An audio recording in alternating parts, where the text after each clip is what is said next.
വരക്കം പാച്ചിലാണ്. കുട്ടികൾക്ക് ഇത് വർക്കാവണം, പറ്റുമെങ്കിൽ കുട്ടികളെ കൊണ്ട് പഠിക്കാൻ പറ്റും. ഇവരുമായിട്ടുള്ള എന്തെങ്കിലും ഒരു ഫൺ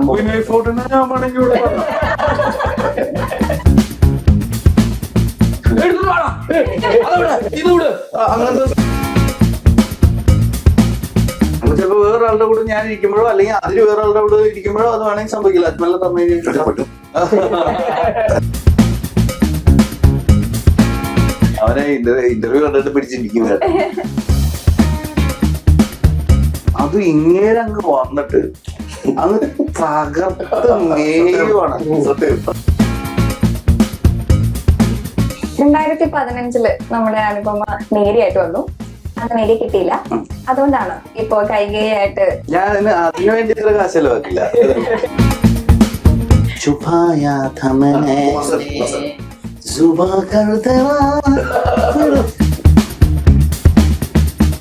അത് നമ്മൾ റാപ്പിഡ് ഫയർ ആയാലും ഫയർഫോഴ്സൊക്കെ റെഡിയാണോ? ഞാനാണെങ്കിൽ ഷറഫൊക്കെ ആവും. തടികളുടെ കഷ്ണം എന്താ നീള. ഇവിടെ പറയാൻ ഇഷ്ടപ്പെടുന്ന എന്തെങ്കിലും ഹിഡൻ ടാലന്റ്? ആക്ച്വലി ഞാൻ നന്നായിട്ട് പട്ടം പറയും. നമുക്ക് പറയാം. ഇവര് പറഞ്ഞാൽ പറഞ്ഞേ ഇത് ആദ്യമായിട്ടാണ്. ഞങ്ങൾ പറഞ്ഞില്ല ഇത് ആദ്യമായിട്ടാണ്.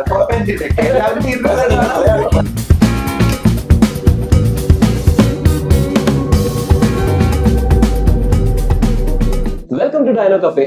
Rahul and this is Shilpa. ഇന്ന് നമ്മുടെ മുമ്പിൽ ഇവിടെ ഇരിക്കുന്നത് തിയേറ്റേഴ്സിൽ സക്സസ്ഫുള്ളി റൺ ചെയ്തുകൊണ്ടിരിക്കുന്ന പെറ്റ് ഡിറ്റക്റ്റീവിലെ നമ്മൾ ഒരുപാട് ചിരിപ്പിച്ച നമ്മുടെ ഷറഫിക്ക, മിസ്റ്റർ ഷറഫുദ്ദീൻ. ആൻഡ് ആ സിനിമയ്ക്ക് കംപ്ലീറ്റ് വൈബ് പാട്ട് സെറ്റ് ചെയ്ത നമ്മുടെ Athri Jose. Welcome to the show. Thank you. Pet detective എന്ന് പറഞ്ഞ ഒരു മൂവിയുടെ നെയിം തന്നെ ഒരു ഫണ്ണും ക്യൂരിയോസിറ്റി ഒക്കെ ജനറേറ്റ് ചെയ്യുന്നതാണ്. ട്രെയിലർ കണ്ടാൽ തന്നെ മനസ്സിലാവും നല്ല ഫണ്ണാണ്, എന്റർടൈനിങ് ആണ്, ഒക്കെയാണ്. അപ്പൊ ആ ഒരു മൂവിയെ കുറിച്ചിട്ട് ആ ഒരു ക്യാരക്ടറിനെ കുറിച്ചിട്ട് ഒരു 2 വാക്ക് പറഞ്ഞിട്ട് നമുക്ക് സ്റ്റാർട്ട് ചെയ്യാം. ഇങ്ങനൊരു സിനിമ നമ്മൾ ട്രൈ ചെയ്തതിന്റെ റീസൺ എന്താണെന്ന് വെച്ച് കഴിഞ്ഞാൽ ലൈക്ക് ഒരു സ്ലാപ്സ്റ്റിക് കോമഡി അല്ലെങ്കിൽ കുറച്ച് ആക്ഷൻ ഓറിയന്റഡ് കോമഡി എങ്ങനെയാണ് നമ്മൾ കുറെ കാലമായി കണ്ടിട്ട്. അപ്പൊ ഇതിപ്പോ ഞാൻ ഒരു ആക്ടർ എന്നുള്ള രീതിയിൽ ചില സിനിമകളിൽ ചില സീനുകളിലൊക്കെ ചെയ്യുമ്പോൾ കുറച്ചിങ്ങനെയൊക്കെ ചെയ്യുമ്പോൾ ഡയറക്ടർക്ക് ഒരു ടെൻഷൻ വരും. അപ്പൊ നമുക്ക് ഓഡിയൻസിൽ ഒരു വിശ്വാസമുണ്ട്, ഓഡിയൻസ് ഇതിന് ഇഷ്ടമുണ്ട്, പക്ഷെ നമ്മൾ കൊടുക്കുന്നില്ല. അങ്ങനെ ഒരു തോന്നലുണ്ടായിരുന്നു. അപ്പൊ അതിൽ പക്ഷെ ഒരു കൺഫ്യൂഷൻ ഉണ്ട്. കാരണം വെച്ച് കഴിഞ്ഞാൽ എന്നാലും ഇവർക്ക് ഇഷ്ടം അല്ലെങ്കിലും. അപ്പൊ ആ ഒരു സംശയം മാറി കിട്ടിയത് റിസ്ക് എടുക്കാൻ തയ്യാറായി. കാരണം ഇത്തരത്തിലുള്ള slapstick action based comedy, adventure comedy സിനിമകൾ നമ്മൾ മാറി മാറി ചെയ്യുന്നത് കൊണ്ട് നമുക്ക് എന്താ പറയാ അതിന്റെ അഡ്വാൻറ്റേജ് എന്താണെന്നുള്ളത് നമുക്ക് ഇപ്പൊ മനസ്സിലായി. കുട്ടികളിലേക്കാണ് നമ്മൾ ഏറ്റവും കൂടുതൽ ഈ സിനിമയെ ആഗ്രഹിച്ചത്. കുട്ടികൾ കാണണം ഈ സിനിമ എന്നാണ് നമ്മൾ ഏറ്റവും കൂടുതൽ ആഗ്രഹിച്ചത്. അപ്പൊ അവർ തന്നെ കണ്ട് ചിരിച്ച് ഭയങ്കര സന്തോഷമായിട്ട് ഇത് ചെയ്യുമ്പോൾ നമുക്ക് ഭയങ്കര ഹാപ്പിയാണ്. ശരി, ഈ മൂവിയില് എനിക്ക് ഏറ്റവും ഇഷ്ടപ്പെട്ട രംഗം നമ്മുടെ ക്ലൈമാക്സ് ആയിരുന്നു. ആ ഒരു ലോങ് സീക്വൻസ്, ആ സീക്വൻസിൽ ആ പാട്ടാണ് അതിന്റെ കംപ്ലീറ്റ് അതിന്റെ ഒരു ടെമ്പോ പോയിരിക്കുന്നത്. ആ പാട്ടിനെ കുറിച്ചും അത് എഴുതിയതിനെ കുറിച്ചും ഒന്ന് പറയാമോ? ആ പാട്ട് ഷറഫുദ്ദീനോട് പെട്ടെന്ന് ഒരു ദിവസം ബാക്കി എല്ലാ പാട്ടുകളും ഓൾമോസ്റ്റ് നമ്മൾ ചെയ്ത് കയറായി കഴിഞ്ഞപ്പോഴാണ് ഇങ്ങനത്തെ ഒരു പാട്ടിന്റെ ഐഡിയ ആയിട്ട് എടുത്തേക്ക് വരുന്നത്. അപ്പൊ എന്നോട് പറഞ്ഞാ ഈ പടത്തിന്റെ ഒരു പേസ് ഉണ്ട്. പടത്തിന്റെ പേസ് എന്ന് പറഞ്ഞാൽ നിങ്ങളിപ്പോ സിനിമ കണ്ടിട്ടുള്ളവർക്ക് അല്ലെങ്കിൽ കാണാതിരിക്കുന്നവർക്ക് ഇതൊരു കെയോസ് ചേസാണ്, ഒരു ധൃതി പിടിച്ചുള്ള ഒരു ഓട്ടാണ് കുറെ പേർക്ക്. അപ്പൊ വരക്കം പാച്ചിലാണ്. അപ്പൊ എന്നോട് പറഞ്ഞ ഒരു വരക്കം പാച്ചിലാണ്.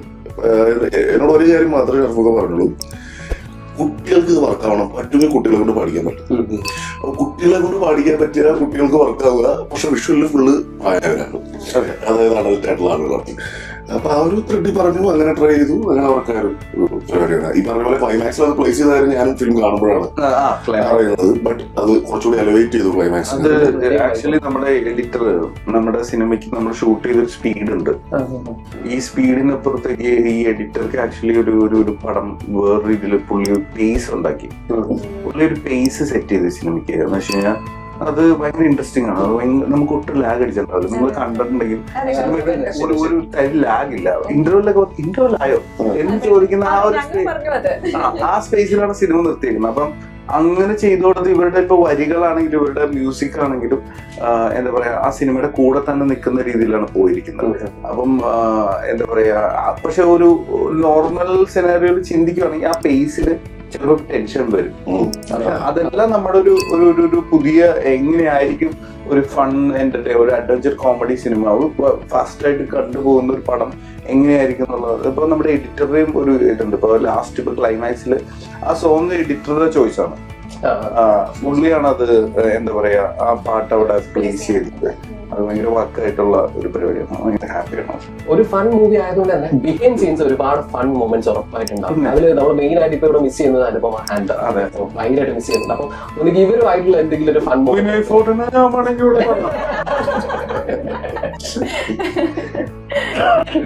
ഫൺ മൂവ്മെന്റ് ഷെയർ ചെയ്യാൻ പറ്റുമോ?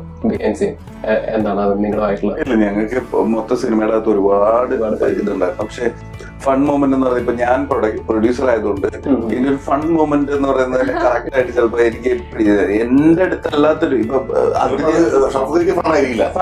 ഫണ്ണായിരിക്കില്ലായിരിക്കാം ചിലപ്പോ. പക്ഷെ ഞാൻ അങ്ങനെ എല്ലാത്തിലും ഓണായിരുന്നു. കാരണം എന്താ പറയാ എല്ലാവരും ചില്ല് ചെയ്ത് തന്നെ ഷൂട്ട് ചെയ്ത സിനിമയാണ്. അപ്പൊ 7 ദിവസം ഷൂട്ട് ചെയ്യാൻ വേണ്ടിയാണ് നമ്മൾ വണ്ടർലയിലേക്ക് കയറിയത്. 14-15 ദിവസം ഷൂട്ട് ചെയ്തിട്ടാണ് അവിടെ നിന്ന് ഇറങ്ങുന്നത്. ഈ 15 ദിവസം എന്ന് വെച്ചാൽ എക്സ്ട്രാ 8 ദിവസം നമ്മൾ ഷൂട്ട് ചെയ്യുന്നതിന് അതിൻ്റെതായ കോസ്റ്റ് ഉണ്ട്. പക്ഷെ അവിടെ നടക്കുന്നതെന്ന് വെച്ചാൽ എല്ലാവർക്കും മറ്റേ ഭയങ്കര ഇതായിട്ട് എന്താ പറയാ കൃത്യമായിട്ട് 8 മണിക്കൊന്നും കോസ്റ്റ്യൂം ഇട്ടില്ല. എല്ലാവരും കൂടി ചില്ലായിട്ട് വന്ന് ചില്ലാവാതെ ചെയ്യാൻ പറ്റില്ല. അപ്പൊ അങ്ങനെ ചിന്തിച്ചിട്ട് തന്നെയാണ്. അപ്പൊ ആ ഒരു ഫ്രീ മൂഡിൽ തന്നെയാണ് എല്ലാവരും അത് പടത്തിൽ അസോസിയേറ്റ് ചെയ്തിരിക്കുന്നത്. ആക്ടേഴ്സ് ആണെങ്കിലും എല്ലാവരും. അങ്ങനെ ഞങ്ങളുടെ സിനിമയുടെ അകത്ത് ഒച്ചപ്പാടൊന്നും ഉണ്ടായിരുന്നില്ല. അങ്ങനത്തെ സാധനമൊന്നുമില്ല സിനിമയുടെ അകത്ത്. ഭയങ്കര കാമൺ ആയിട്ട് എല്ലാവരും ഭയങ്കര ഓണായിട്ട് ഭയങ്കര ഒച്ചപ്പാടൊന്നും ഇല്ലായിരുന്നു. ഭയങ്കര ഓക്കെ അങ്ങനെ നടക്കുന്നത്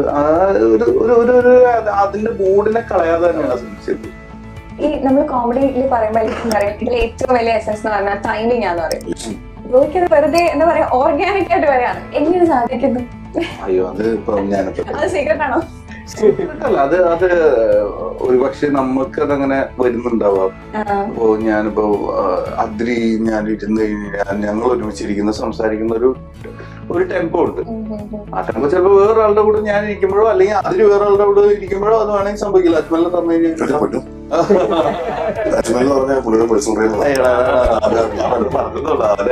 അവനെ ഇന്റർവ്യൂ കണ്ടിട്ട് പിടിച്ചിരിക്കും.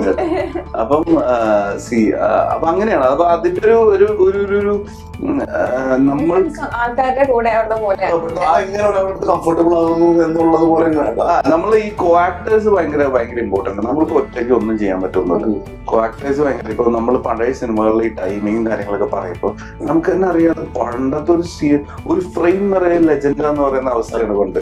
ഇപ്പൊ കഴിഞ്ഞ ദിവസം ലാലേട്ടൻ പറഞ്ഞില്ലേ എന്താ പറയാ ഞാൻ ചന്ദ്രലേഖയിൽ ഒരു സീൻ കണ്ടു.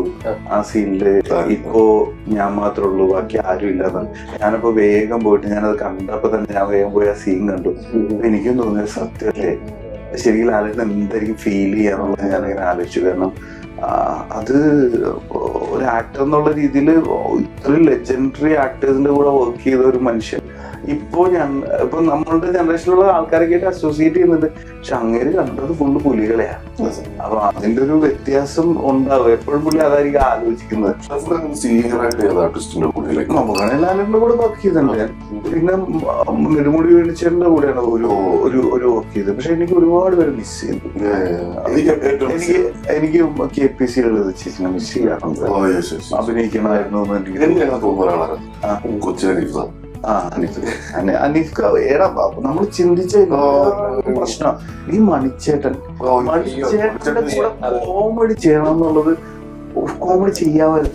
എനിക്ക് തോന്നുന്നു മണിച്ചേട്ടൻ നേരെ പ്രേമം കഴിഞ്ഞിട്ടാണ്. പ്രേമം കഴിഞ്ഞിട്ടല്ലേ 17 പറഞ്ഞിട്ടാണ്. അപ്പം അവിടേക്ക് ഒരു ചെറിയ ചാൻസ് ഉണ്ടായിരുന്നു. പക്ഷെ നടന്നില്ല. അത് ഞാൻ എപ്പോഴും പറയാം മണിച്ചേട്ടൻ ഒരു ചെറിയ ഈ അടുത്ത് ഞാൻ വേറൊരു ഇന്റർവ്യൂവിൽ എന്റെ അടുത്ത് ചോദിച്ചപ്പോ ഞാൻ പറഞ്ഞു ഇങ്ങനെ കോമഡി ഏറ്റവും കൂടുതൽ ചിരിച്ച പടം എന്നാണ്. ഞാൻ വളരെ ജനുവനായിട്ട് പറഞ്ഞു ഞാൻ ഏറ്റവും കൂടുതൽ ചിരിച്ച പടം കുബേരനാണ്. തിയേറ്ററിൽ ഇത്രയും എന്നെ അട്ടഹസിച്ച് ചിരിപ്പിച്ച ഒരു സിനിമയില്ല കുബേരൻ. അത് ഇങ്ങേരെ അങ്ങ് വന്നിട്ട് അങ്ങ് തകർത്ത് മേയുവാണ്. പക്ഷെ ഞാൻ പറയാം ശരിക്കും അതുപോലെ ഒരു ക്യാരക്ടർ ഇന്റർവ്യൂ ഒന്നും ഇതുവരെ കണ്ടിട്ടില്ല ഞാൻ. അത് വന്ന് ഇറങ്ങിയിട്ട് കൂടിയാണ് ഉഴുത് മറിച്ചങ്ങോട്ട് പോയി ആ സിനിമ പുള്ളി അങ്ങോട്ട് ഫുള്ള് ലിഫ്റ്റ് ചെയ്ത് വെച്ചിട്ട് അങ്ങ് പോയി. അപ്പൊ അത് എനിക്ക് തോന്നുന്നു മണിച്ചേട്ടൻ എന്താ വെച്ച് കഴിഞ്ഞാൽ മണിച്ചേട്ടൻ ഒരു പോയിന്റ് മണിച്ചേട്ടൻ നമ്മൾ വില്ലനൊക്കെ ആയിട്ട് കൊണ്ടുപോയല്ലോ, നമുക്ക് കുറച്ച് കോമഡി പിന്നെ ഇടയ്ക്ക് മണിച്ചേട്ടൻ ഹീറോയും ചെയ്തു. അത് കഴിഞ്ഞിട്ട് ഒരു ബ്രേക്കിന് ശേഷമാണ് മണിച്ചേട്ടൻ മെയിൻ കോമഡി ആയിട്ട് അങ്ങ് വന്നത്. അത് കുബേരല്ല, അത് എനിക്ക് ഭയങ്കര ഇതുള്ള അങ്ങനെ ലെജൻഡറി ആക്ടേഴ്സ് എല്ലാവരും മിസ് ചെയ്തു. അപ്പൊ ഒന്നും പറഞ്ഞിട്ടില്ല, നമ്മൾ നമ്മൾ ആഗ്രഹിച്ച ഇപ്പൊ സത്യനന്ദിക്കാട് സാറിന്റെ സിനിമയിൽ അഭിനയിക്കണം എന്നുള്ളത് ഒരു 6-8 വർഷമായിട്ടുള്ള ആഗ്രഹമാണ്. പക്ഷെ എന്താ പറയാ, പക്ഷെ സത്യനന്ദിക്കാട് സാറിന്റെ സിനിമയിൽ അഭിനയിക്കാൻ നമ്മളെ മോഹിപ്പിച്ചത് സത്യൻ സാറുണ്ട്. സത്യൻ സാറിന്റെ സിനിമയിലുള്ള കുറെ ആൾക്കാർ എല്ലാവരും അവരൊക്കെ ഇങ്ങനെ അവര് പറയുന്നതൊക്കെ നമുക്കിപ്പോ മനസ്സിലാവും, അയ്യോ അവരില്ലല്ലോ ഇതില്ലല്ലോ എന്നൊക്കെ പറയുന്നത്. നമ്മൾ സാഡ് ആയതല്ല, പക്ഷെ എന്നാലും ഞാൻ പറഞ്ഞത് നമ്മുടെ പണിക്കർ സാറുണ്ട്, കുട്ടേട്ടനുണ്ട്, വിജയരാഘവൻ ചേട്ടനുണ്ട്, മേജർ രവി ചേട്ടനുണ്ട്, മേജർ രവി സാർ. ഓക്കെ,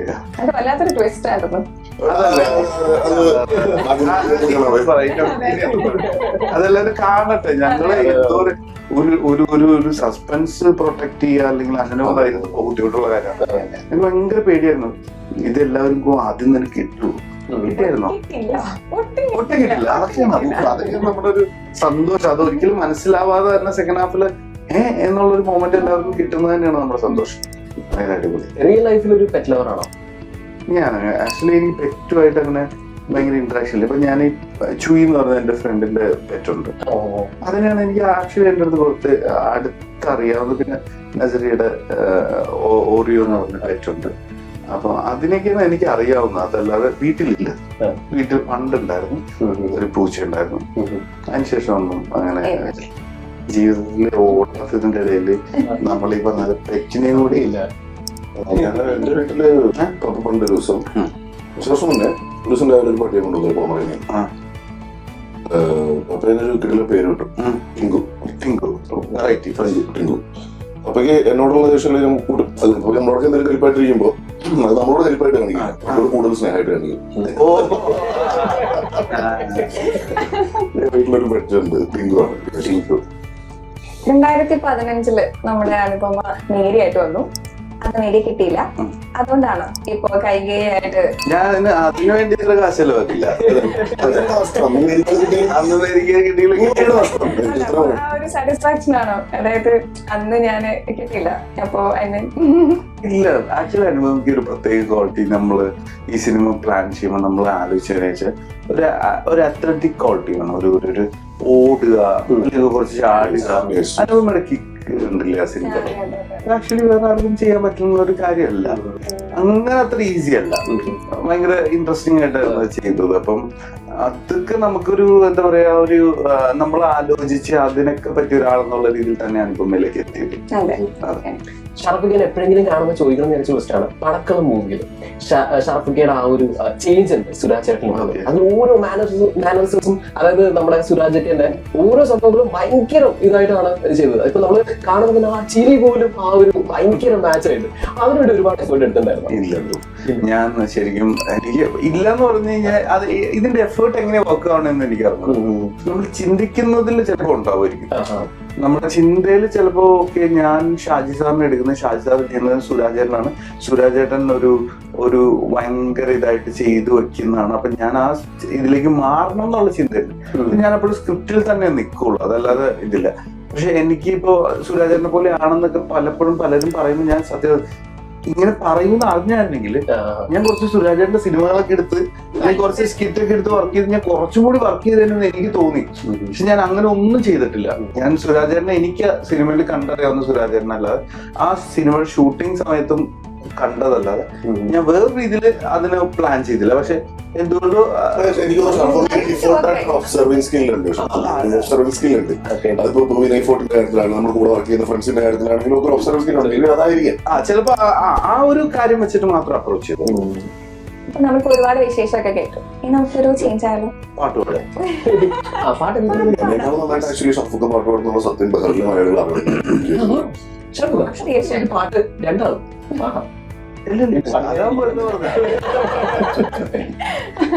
छुपाया था मैंने जुबा कर देना फिर അത് മിമിക്രി ചെയ്യുമ്പോൾ ആള് പക്ഷെ ഒരുപാട് സ്കില്ലുകൾ പുറത്തെടുക്കാൻ മാറി വരും ഉടനെ മാറി വരും. ഞാൻ പാടണം തലവര ഇത് തന്നെത്താനെ തലവര ഇത് തന്നെത്താനയുരച്ച് തെളിച്ചവനാട പതിവെല്ലാം മാറ്റി ഉദിച്ചൊരു സൂര്യൻ ഇവനിന് ചൂട വഴി തേടി അലഞ്ഞു കരഞ്ഞ മനസ്സിനു മച്ചാൻ റോഡ ഇവനോടിന് എതിരാടാൻ ഇവിടാരാ മോനെ വാട കുറയ്ക്കണ ലോകം ഈസേ നായ യൂസേ ഓയ കുറുകുറുകണ പ്രാവുകൾ അതുപോൽ യു ഡോണ്ട് സ്റ്റേ ലോ ലോവ പറക്കണ പരുന്തുകൾ അതുപോൽ you go fly high high അലറലറെന്ന കൊമ്പനിടഞ്ഞാൽ ഉടനെ ബി ഓൺ ഫയർ. ഇത് പ്രഡിക്റ്റീവിന്റെ ടൈറ്റിൽ സോങ് ആണ്. ആ വിഷ്വല് ആ സോങ് വരുമ്പോൾ എന്താണ് വിഷ്വൽ എന്ന് പറയാൻ പടം തിയേറ്ററിൽ തന്നെ പറ്റണം.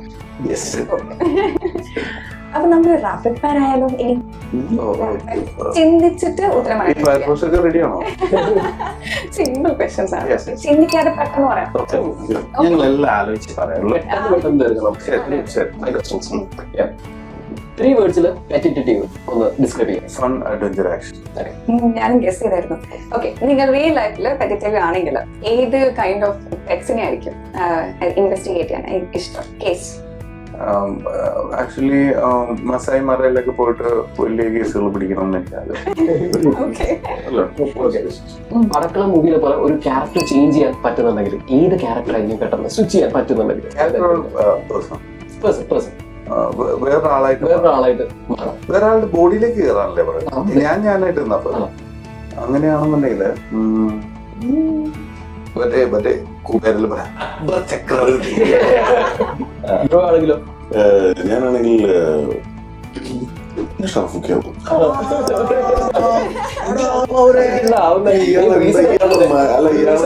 അല്ല കുറച്ച് തടിയുള്ളവരുടെ വിഷമം എന്താ നീള. ഓക്കെ, സീക്രട്ട് പറയാൻ പറ്റിയ ഇൻഡസ്ട്രിയിൽ ഒരു ഫ്രണ്ട് പെട്ടെന്ന് ഫസ്റ്റ് ആദ്യം മനസ്സിലാവും. സീക്രട്ട് പറയാൻ പറ്റിയ ഇൻഡസ്ട്രി അല്ല, എന്റെ കൂടെ വന്ന എന്റെ എല്ലാ കൂട്ടുകാരും സീക്രട്ട് പറയാൻ പറ്റിയാണ്. പിന്നെ ഞാൻ കൂടുതലും പറയുകയാണെന്നുണ്ടെങ്കിൽ മറ്റേ എന്റെ ഒരു ഫ്രണ്ടാണ്. ഞങ്ങളെ വലിയ പരിചയമല്ല, എന്നാലും ഞാൻ പുള്ളിനെ വിളിച്ച് പറയുമല്ലേ, ശാന്തി ഉള്ള ദിനേശ് ചേട്ടനെ വിളിച്ച് സീക്രട്ട് പറയും.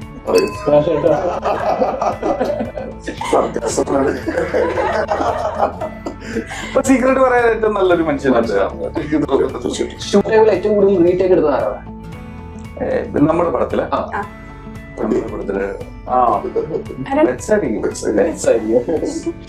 ഓക്കെ, ഹിഡൻ ടാലന്റ് ഇവിടെ പറയാൻ ഇഷ്ടപ്പെടുന്ന ഹിഡൻ ടാലന്റ്?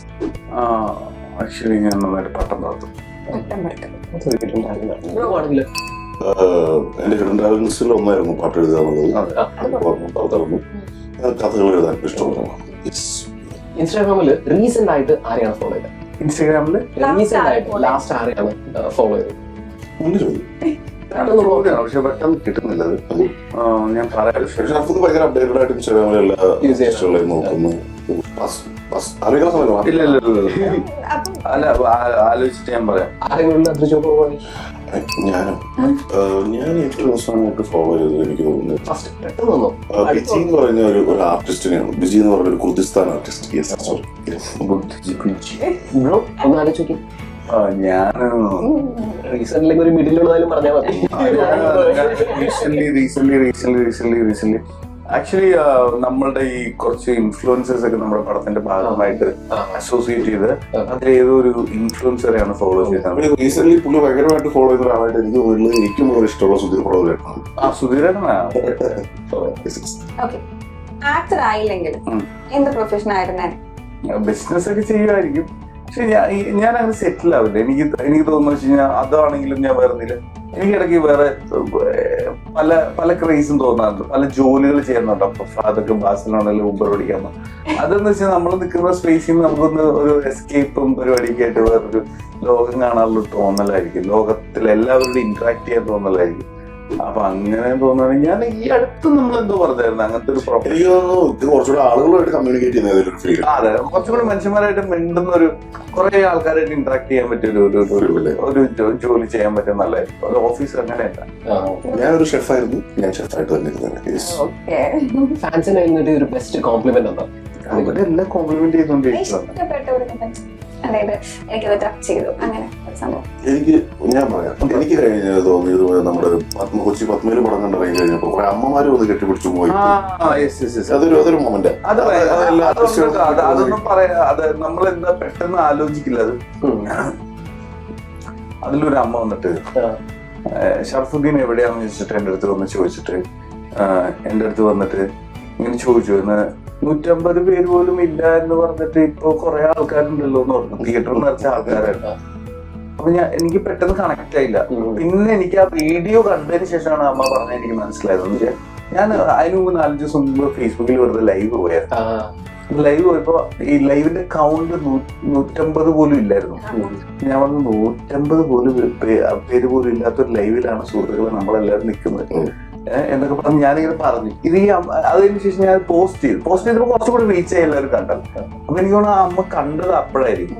കണ്ടതിന് ശേഷമാണ് ഇത് ഓർത്ത് വെച്ചേക്കുക. എന്നിട്ടാണ് എന്റെ അടുത്ത് വന്നിട്ട് പറഞ്ഞത് 150 പേരില്ല എന്ന് പറഞ്ഞിട്ട് തിയേറ്ററിൽ നിന്ന് വെച്ച ആളാണല്ലോ എന്നൊക്കെ പറഞ്ഞു. ഭയങ്കര എന്താ പറയാ, നമ്മളുടെ മനസ്സിലാക്കൂ, ഞങ്ങൾക്ക് എല്ലാവർക്കും നിങ്ങളെ ഇഷ്ടമാണ് എന്നൊരു തോന്നൽ എന്റെ ഉള്ളിൽ ഉണ്ടാക്കി തന്നാണ്. Last question. ഓക്കെ, ഇപ്പൊ മാഡ്രിഡ് ബ്രോ ഞാൻ ചോദിക്കുകയാണ്, ഓക്കെ ബ്രോനെ കുറിച്ച് ഒറ്റ വേർഡിൽ എങ്ങനെ ഡിസ്ക്രൈബ് ചെയ്യാം? കമ്മിറ്റഡ്. ടേസ്റ്റ് എത്രയും ഇപ്പോ ഏതാണ്? ഫണി. എനിക്ക് അവനോട് ഏറ്റവും ഇഷ്ടം എന്ന് പറഞ്ഞാൽ ഞങ്ങൾ ഇരിക്കുന്നതിൽ ഏറ്റവും ഇത് പുള്ളി ടാലന്റുകൾ പറയുന്നതല്ല, ഞാനൊരു വ്യക്തി മാത്രമായിട്ട് ഒരു വെറുതെ ഒരു ഫ്രണ്ടിന്റെ കൂടെ ഇരിക്കുമ്പോ എനിക്ക് കൂടുതൽ ചിരിക്കാനുള്ള ഒരു മൊമെന്റ് ഒക്കെ അല്ലെ. ഞങ്ങൾ പണ്ടൊരു ഫ്ലൈറ്റ് യാത്രയൊക്കെ നടത്തിയത്. അപ്പൊ ഇനി സിനിമ കാണാത്തവരെല്ലാരും തിയേറ്ററിൽ പോയി തന്നെ കാണാം. തിയേറ്ററിൽ തന്നെ പോയി കാണുക. കാരണം വെച്ച് കഴിഞ്ഞാൽ ഈ സിനിമ ഞാൻ എല്ലാ ഓഡിയൻസിനാണ് എല്ലാവരോടായിട്ട് പറയുന്നത് വെച്ച് കഴിഞ്ഞാൽ ഈ സിനിമ തിയേറ്ററിൽ പോയി കാണാൻ പറയുന്നത് ഈ സിനിമ വലിയ ക്യാൻവാസിൽ ചെയ്തിട്ടുണ്ട്. ഇതൊരു ആത്മാർത്ഥമായിട്ടുള്ള അപ്രോച്ചാണ് എന്റെ. അത് എന്താ പറയാ, അത് തിയേറ്ററിൽ പോയി കണ്ട് ഇതിലേക്ക് വന്നാൽ മാത്രമാണ് ശരിക്കും ഞാൻ നാളെ ഇങ്ങനെ ഒരു സിനിമ ട്രൈ ചെയ്യുമ്പോൾ എനിക്ക് തോന്നുള്ളൂ ഓക്കെ ഞാൻ ഇടുന്നതിന് എന്റെ പ്രേക്ഷകർ എനിക്ക് തിരിച്ച് ഇത് ചെയ്യുന്നുണ്ട്. അതായത് OTT കണ്ടു കഴിഞ്ഞാൽ ഇതിന്റെ സൗണ്ട് ഡിസൈൻ, ഇതിന്റെ വിഷ്വൽ, ഈ വലിയ ക്യാൻവാസ്, വലിയ സ്ക്രീനിൽ കാണുന്നുണ്ട്, ഇതെല്ലാത്തിലും കുറച്ച് മിസ്സിങ് ഉണ്ടാവും. അപ്പൊ അതൊരു സങ്കടകരമായ കാര്യമാണ്. OTT കണ്ടിട്ട് ഒരു ഫാമിലി ഡ്രാമ കാണുകയാണെങ്കിൽ ഓക്കെ ആണെന്നൊക്കെ പിന്നെയും പറയണം. പക്ഷെ ഇത് അങ്ങനെയല്ല, ഇതൊരു വലിയ ക്യാൻവാസ് ചെയ്യുന്നു. ഞാനിതിനെ ഒരിക്കലും ബിഗ് ബഡ്ജറ്റ് എന്ന് വിളിച്ചിട്ടുള്ളൂ, പക്ഷെ ആക്ച്വലി ബിഗ് ബഡ്ജറ്റ് നോക്കി അല്ലെ.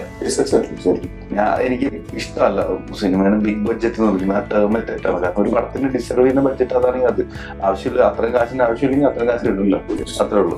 പക്ഷെ ഈ പടത്തിന് ഒരു ഇത് ഡിമാൻഡ് ചെയ്യുന്ന ഒരു ബഡ്ജറ്റ് ഇട്ടുണ്ട്. കാണാനുണ്ട്, പടം കണ്ടാൽ നിങ്ങൾക്ക് കാണാം. നിങ്ങൾ കണ്ടിട്ടുണ്ടാവില്ല എന്ന് എനിക്ക് ഉറപ്പാണ്. അതുപോലത്തെ വിഷ്വൽസ്, ചെറിയ സീന് പോലും വലിയ ക്യാൻവസിലാണ് നമ്മൾ പറഞ്ഞിരിക്കുന്നത്.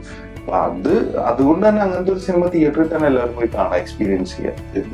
Thank you so much. എല്ലാവരും ഇതുപോലെ തിയേറ്ററിൽ തന്നെ പോയി മൂവി കാണാം. Until next time, this is Azir out and Shilpa signing off from Gyro Cafe. Thank you so much. Okay, നമുക്ക് പറയാം. Yeah. തീർച്ചയായിട്ടും ഇവര് പറഞ്ഞ ഞങ്ങൾ ബഹറില്ല ഇത് ആദ്യമായിട്ടാണ്